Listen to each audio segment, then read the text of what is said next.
بسم اللہ الرحمن الرحیم۔ معزز سامعین السلام علیکم۔ میری آج کی تقریر کا عنوان ہے وطن سے محبت۔ انسان جہاں پیدا ہوتا ہے، پرورش پاتا ہے اور زندگی کے دن گزارتا ہے، وہ اس کی ترقی اور بہبود کے لیے زیادہ سے زیادہ محنت کرتا ہے، دشمنوں کے حملوں اور سازشوں سے بچانے کے لیے تکالیف اٹھاتا ہے۔ وہ اس محبت کی خاطر کسی قسم کی قربانی سے بھی دریغ نہیں کرتا۔ ہم مسلمان ہیں، ہمارا دین سچائی اور خیر خواہی کا دین ہے اور یہ ہمیں عالمگیر اخوت اور محبت کا درس دیتا ہے۔ حضرت محمد صلی اللہ علیہ وسلم نے جب کفار کے ظلم و ستم سے تنگ آ کر مدینہ منورہ ہجرت فرمائی تو آپ کو اپنا وطن مکہ معظمہ چھوڑنے کا سخت صدمہ ہوا۔ یہ وطن سے محبت کا ایک فطری تقاضا تھا۔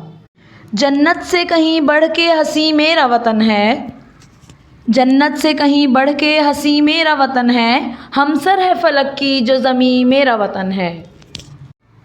پاک وطن پاکستان، جس کی بنیادوں میں لاکھوں انسانوں کے خون کی سرخی ہے، اس میں لاکھوں عصمتوں کی پکار ہے۔ ہمارے بزرگوں نے اپنی قیمتی جانوں کا نذرانہ دے کر اسے حاصل کیا تھا۔ ہمیں یہ حسین اور خوبصورت وطن بھیک میں نہیں ملا ہے، بلکہ یہ خداوند قدوس کا ایک عطیہ ہے۔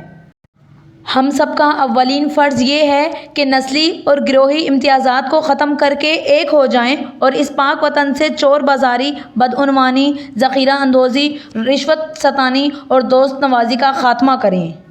فرد قائم ربط ملت سے ہے تنہا کچھ نہیں، فرد قائم ربط ملت سے ہے تنہا کچھ نہیں، موج ہے دریا میں اور بیرون دریا کچھ نہیں۔ پاکستان ایک نظریاتی مملکت ہے۔ اس کا قیام اسلام کی بنیاد پر ہوا اور اس کی بقا بھی اسلام ہی کے اصولوں میں پوشیدہ ہے۔ لہٰذا ہمیں اگر پاکستان سے محبت ہے اور اگر ہم اس کا تحفظ چاہتے ہیں تو ہمیں اسلامی اصولوں پر عمل پیرا ہو کر فطری وحدت اور قومی اتحاد پیدا کرنا ہوگا، کیونکہ پاکستان ہی ہمارا گہوارہ ہے اور یہی ہماری دھرتی ہے۔ اس کی خدمت میں ہماری عظمت ہے اور اس کی حفاظت میں ہماری کامیابی ہے۔ اس کی سرحدوں کی حفاظت ہمارا ایمان ہے اور اس پر قربان ہونا ہماری شہادت ہے۔ یہی ہماری شناخت ہے اور یہی ہماری آبرو، یہی ہمارے خوابوں کی تعبیر ہے اور یہی اسلام کا قلعہ۔ ذوق تعمیر سے تجھ کو نکھاریں گے ابھی، ذوق تعمیر سے تجھ کو نکھاریں گے ابھی، دست ہمت سے تیرے نقش ابھاریں گے ابھی۔ شکریہ۔